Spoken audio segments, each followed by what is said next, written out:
हाँ, तो class 9th के बच्चों, ये आपका इंग्लिश का बुक है। इंग्लिश के बुक का नाम है मोमेंट। क्या नाम है? इंग्लिश के बुक का नाम है मोमेंट। क्या नाम है इंग्लिश के बुक का? मोमेंट नाम है। और लेसन नंबर ये 6 है। आपके 9th में भी 2 बुक है ना, तो इस बुक का नाम मोमेंट है, लेसन नंबर 6 है।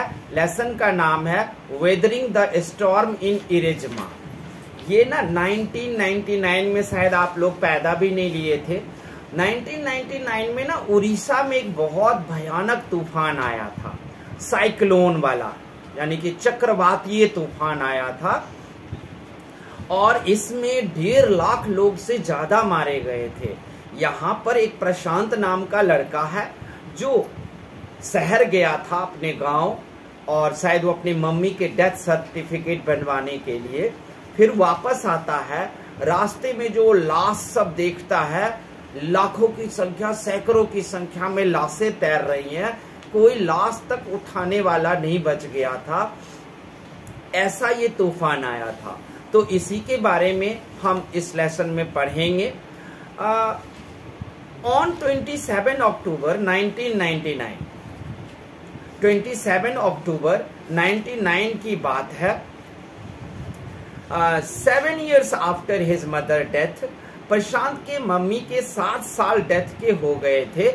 अब वो इरेजमा गया था, यानी कि उसके गांव से सटे हुए शहर है जहां पर डेथ सर्टिफिकेट, या वहां पर नगर निगम होगा, कॉरपोरेशन, उसका हेडक्वार्टर, जहां से उन्हें डेथ सर्टिफिकेट लेनी थी।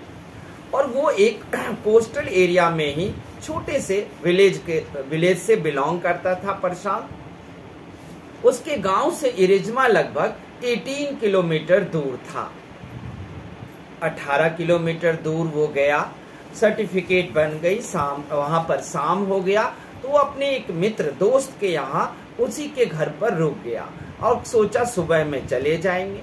लेकिन रात होते होते वहां पर चक्रवात साइक्लोन आ गया। The speed of cyclone was 350 kilometre per hour. 350 kilometre per hour का मतलब आप लोग समझते हो? पेड़ उखड़ जाएगा, बिजली के खंभे उखड़ जाएंगे, यहां तक कि 50 किलो की सीमेंट की बोरियां उड़ रही थी। सिर्फ सीमेंट की बोरियां नहीं, भरी हुई बोरियां उड़ रही थी। बिजली के खंभे उखड़ गए थे, क्योंकि आप लोग अगर ज्योग्राफी में कभी पढ़े होंगे तो देखे होंगे कि साइक्लोन जो होता है ना, वो ट्विस्ट करते हुए ऊपर की तरफ ऊपर उठता है, कह सकते हो ट्विस्टर की तरह ही होता है। लेकिन एक चीज में ये डिफरेंट होता है कि ट्विस्टर में कभी भी रेन नहीं होता, और साइक्लोन में रेन भी होता है और तूफान यानी कि आंधी भी आती है। अब रेन कैसा होता है? रेन होता है एक बूंद इतनी बड़ी होती है कि एक बाल्टी भर जाए एक ही बूंद में, यानी कि सीधा कहो बादल फट जाती है। क्लाउड बर्स्टिंग जैसे बारिश होती है। और आंधी की तो स्पीड मैंने आपको बता ही दिया। जल्दी ही मतलब 4 से 5 घंटे में पहले माला डूब गया। वहां सब लोग छत पर चले गए। छत पर कोई भी बल्ली फट्टी या कोई बांस ओस खड़ा करके कोई टेंट लगाए, ये भी नहीं हो सकता। उस तूफान में एक दूसरे को सब पकड़ के कस के और सिर्फ छत पर वो बैठे रह सकते थे। नेक्स्ट 36 आवर, अगला 36 घंटा इतना भयानक था। एक मंजिला, अब तो लोगों के दूसरे मंजिल भी डूबने की नौबत आ गई थी। 36 घंटे बीत जाने के बाद भी प्रशांत, उसके फ्रेंड और उसकी फैमिली अपने छत पर रिफ्यूजी बने हुए थे। ना भींगा कपड़ा 36 घंटे से, ना बारिश रुकी, ना आंधी। एक तरह से समझो कि वो लोग तो मर ही गए थे। लेकिन 36 घंटे बाद तूफान, आंधी शांत हुई, बारिश भी शांत हुई। अब यहां से प्रशांत को रहा नहीं जा रहा था, क्योंकि उसने अपने छोटे छोटे भाई बहन को गांव में छोड़कर आया था। मम्मी की डेथ हो गई, पापा भी नहीं थे, एकमात्र प्रशांत उसका सहारा था। और इस प्रशांत का दिल बैठा जा रहा था कि may be my siblings were leave और डेड, वर अलाइव और डेड। इस बात से उसका कलेजा बैठा जा रहा था।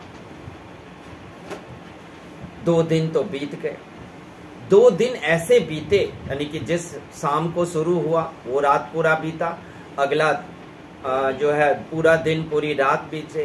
दूसरे सुबह में 36 घंटे के बाद इसने कहा कि मैं गांव जाऊंगा। सबने कहा कि नहीं, तुम नहीं जाओगे। उसके दोस्त के फैमिली वाले, क्योंकि कहाँ जाओगे, कहीं रास्ता ही नहीं है। उसने कहा नहीं, हमें गांव तो जाना पड़ेगा। उसने अपने इक्विपमेंट के रूप में क्या लेता, तो सिर्फ एक डंडा, एक लाठी ले लिया।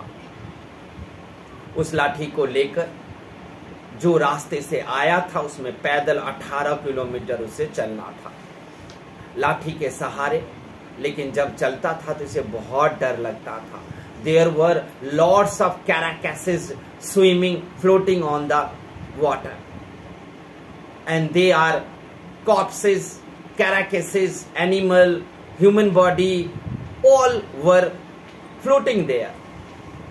And so Prashant was also scared to see this all scene. But the relax matter was, जो रिलैक्स की बात थी वो ये थी कि 2 लोग और उसे मिल गए।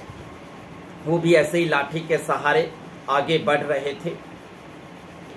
आगे बढ़ते गए, वहां पर में इंसानी कॉर्प्स, यानी कि मुर्दा, मैन, वीमेन, चिल्ड्रन, सबकी लाशें तैर रही थी।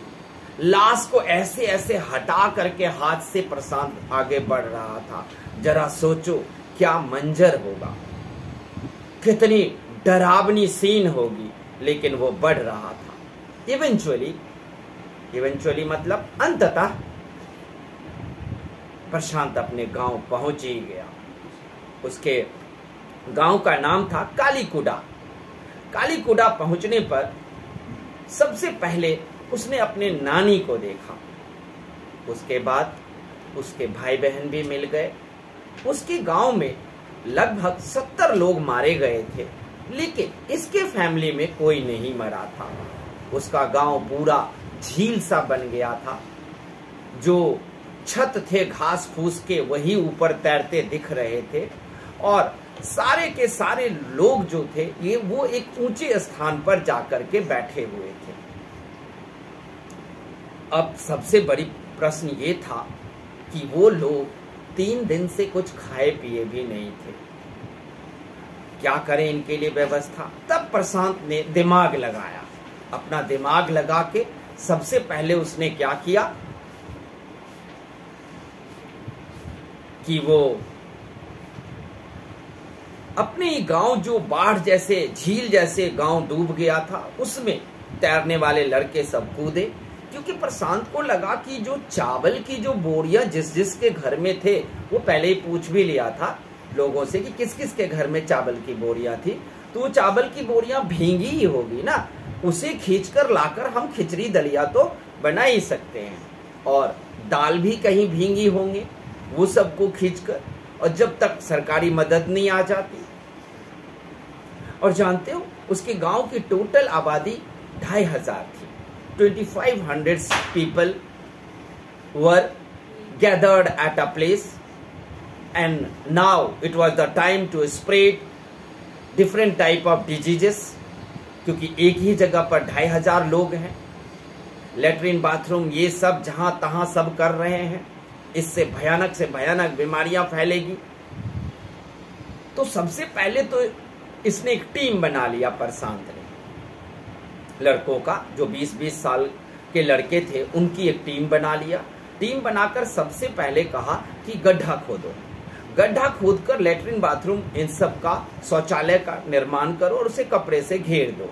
कपड़ा भींगा ही सही, लेकिन गांव के घरों में से वो भींगे कपड़े सब जो पेटी बक्से में होगा उसको निकाल कर लाया जा सकता है। उसके बाद वो चावल ये सब निकाला, और जो भी जिसके भी घर में बड़े बड़े पतीले थे वो सब भी खींच खींच कर पानी से ये प्रशांत की टीम ने लाया, और फिर वहां पर खिचड़ी दलिया जो कुछ भी बन सकता था वो सब बनाया और सबको पक्ति में बिठाकर खिलाया।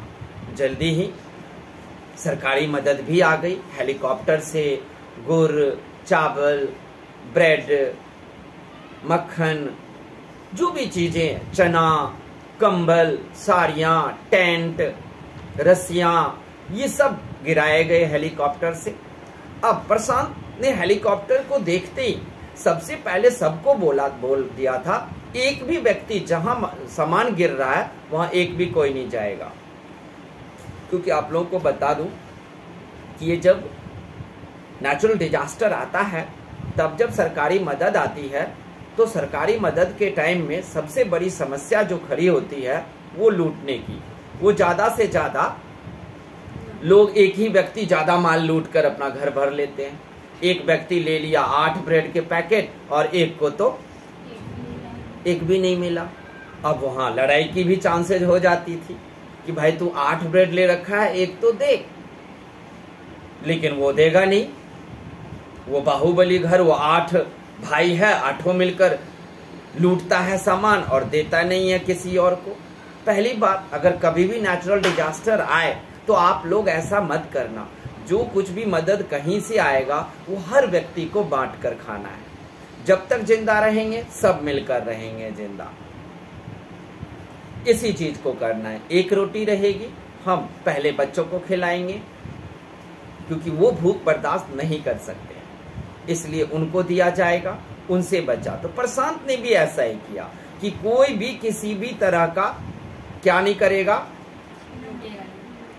हाँ कोई जाएगा ही नहीं उसके पास, सारा सामान गिरने दो, हमारी टीम जाएगी और फिर आप लोग लाइन लगा लो और हमारी टीम सबको देगा। एक एक टेंट, एक एक कंबल, एक एक साड़ी, एक एक कपड़ा, एक एक पैकेट, एक एक सब कुछ। फिर जब बचेगा और माल तो फिर दूसरी बार भी सबको देंगे, लेकिन पहले सबको एक फैमिली को एक ही टेंट देंगे और उस टेंट में एक पूरी फैमिली एक ही टेंट में गुजारा करेंगे। और जो भी अनाज आया है उसका कोई भी अपना अपना खाना नहीं बनाएंगे, साझा रसोई होगा।